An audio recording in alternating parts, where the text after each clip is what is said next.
Hi class, today's lesson we are still looking at similar triangles, but today we're going to look at ways to prove that triangles are similar. You might be glad to know that we're not going to have to write out full proofs for these, but there are three different ways that we're going to look at to make sure that they are in fact similar, and some of these will look a lot like our triangle congruency things. The first one is called the angle-angle similarity postulate, and just like when we had congruent triangles, there are ways to abbreviate these. The way that you would abbreviate this is you would just say A for angle-angle, and what you would have is you would have I'm going to write if two angles in one triangle are congruent to two angles in another triangle,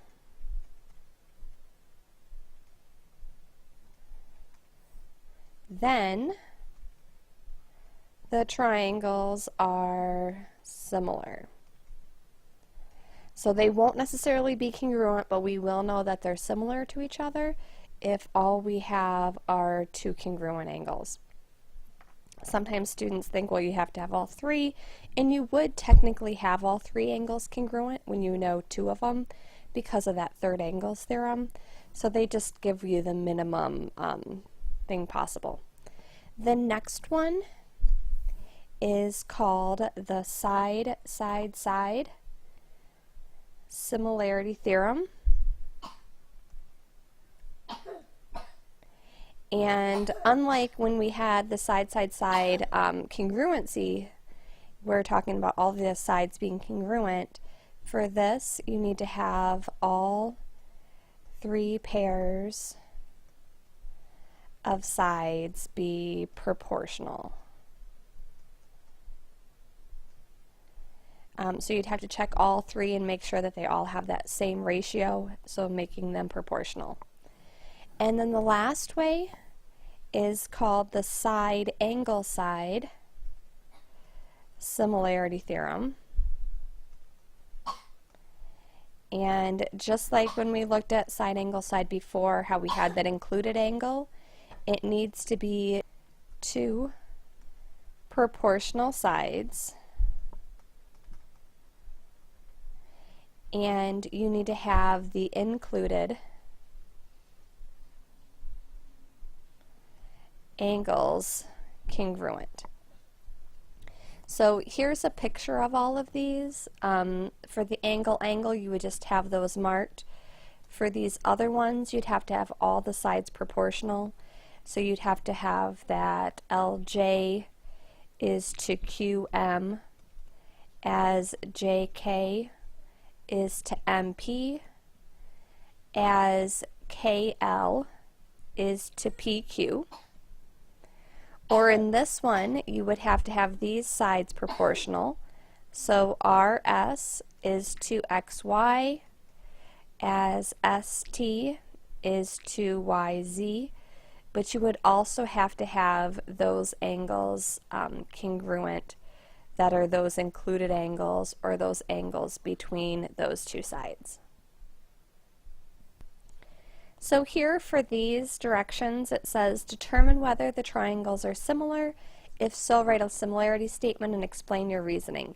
So your explanation will either be angle-angle, side-side-side, or side-angle-side for your explanation of that. Looking at this one, it doesn't look like these two angles are congruent, but I do want to just give you a little heads up. It might not look like it, but when you find what that other angle is, they might actually be congruent. So if you ever just have two angles, you always want to figure out what that other angle is. So when I add those two angles up, I get 134, and just take that away from 180.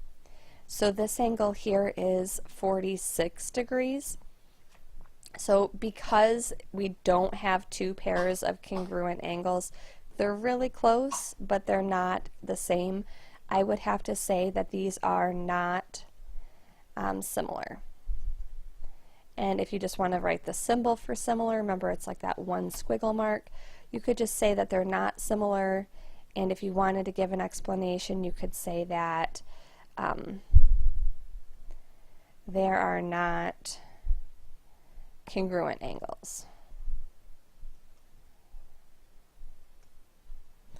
For this one here, none of the angles are marked, but because I have these parallel lines, we have corresponding angles. These two angles here are corresponding angles, and if you remember, when you have parallel lines, the corresponding angles are congruent. You would have these angles here also be corresponding angles, so those would be congruent. And you could also say that this angle for that small triangle is the same as that angle for the bigger triangle. So you have the reflexive property there. You have more than enough angles to say that, yes, these are similar. You need to write a similarity statement. So you could say that triangle LPQ is similar to triangle. And if I say LPQ and kind of go around that way, I need to use that same pattern for the other triangle. Triangle LJK. And my explanation would be angle, angle. For this one here, I'm going to check and see if these sides are proportional. If this is going to work out, it's going to have to be because of side, side, side. I need to check all three pairs of those sides and see if they're proportional. And again, if you're having a hard time telling how this is rotated or reflected around, one thing you might do is like match up the two smallest sides for each one. So I could say that 8 is to 6, and I want to check and see if that's the same thing as these other ones. So the medium side to the medium side would be 12 to 9. And again, I want to check and see if that's the same thing as 16 to 12. So you have some options for this, just like before. You could pull up a calculator and just divide each of those. That's probably the easiest way to do this. Just type in 8 divided by 6 and either write that down or just remember that's 1 point through repeating. Type in 12 divided by 9, also 1 point through repeating, but you gotta check all three to make sure that all three of them are proportional. And in this case, yes, they are. All of them would be that same ratio. So I could say that, yes, these are similar. When you write your similarity statement, maybe I say JKL, and if I say JKL, I need to follow that up, and that would be, let's see, that would be QPM,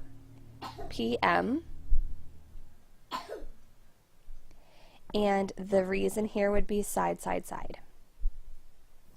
For this one, I only have 2 pairs of sides, but I do have those congruent angles in the middle. I need to make sure that these are in fact proportional before I can say that it's side angle side. So I'm going to match these up.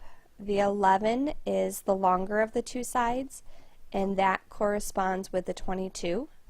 So 11 to 22, is that the same thing as 10 to 20? And I'm not going to bother grabbing the calculator. I know that this is 1/2 and this is 1/2. So yes, these would be similar. My similarity statement, if I say TWZ, I need to say triangle YWX. And my reason for this would be side angle side.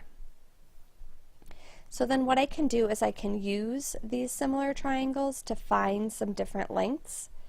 The question here wants me to find the length of QP and then also find the length of MP. So what I need to do is I need to investigate these 2 triangles, and when you have one inside of the other like this, you have to be really careful because we want to find that length, but that length there is not part of the whole triangle. So as I look at these, if they ever have like one inside of another, I like to draw them separate off to the side. So for that small triangle, those sides are 5 and 6. But for this big triangle, this side here would be x plus 5. And then this side here would be 9 3/5. So as I set this up, as I set up a proportion, I could say that 5 is to x plus 5.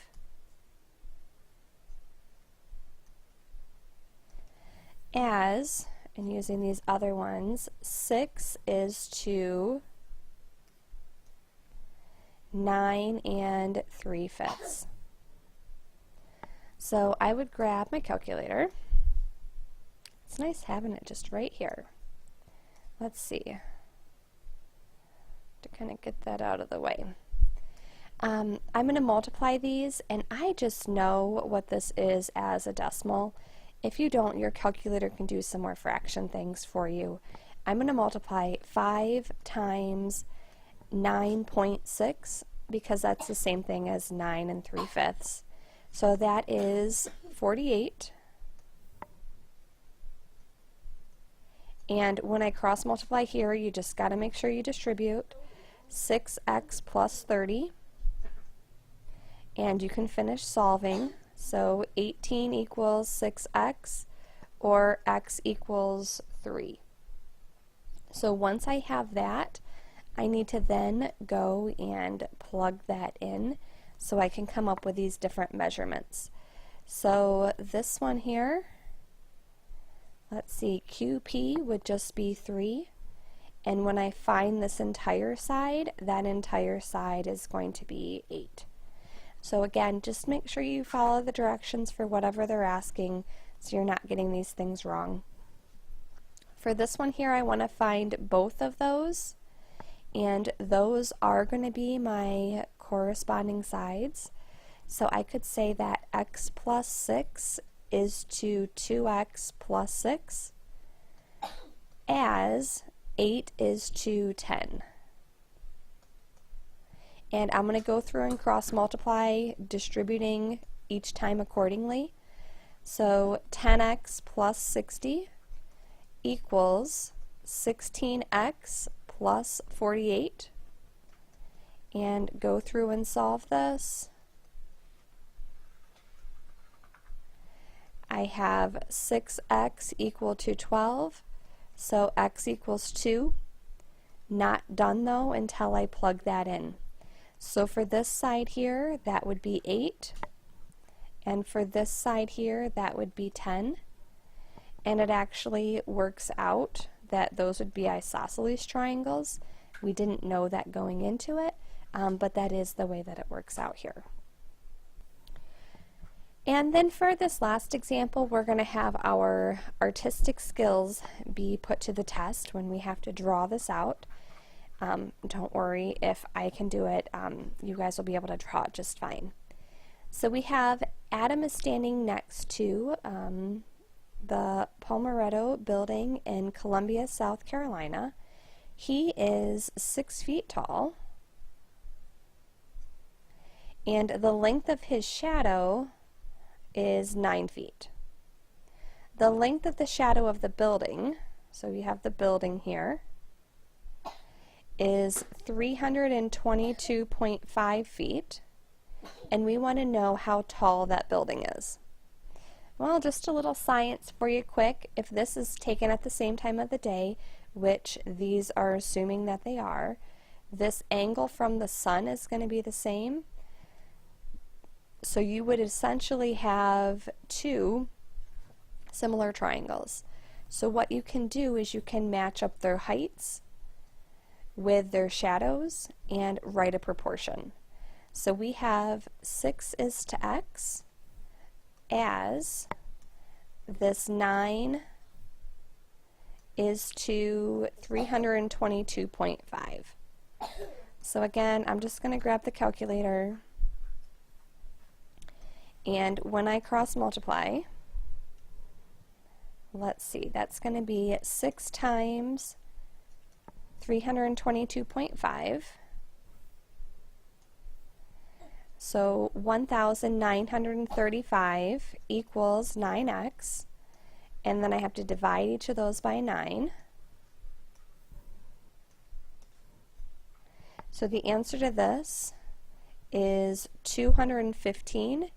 And because this is a story problem, I just want to make sure that I include the units on there. So this would be 215 feet. This one's not too bad. You will have some of them where they might not be like an even 6 feet.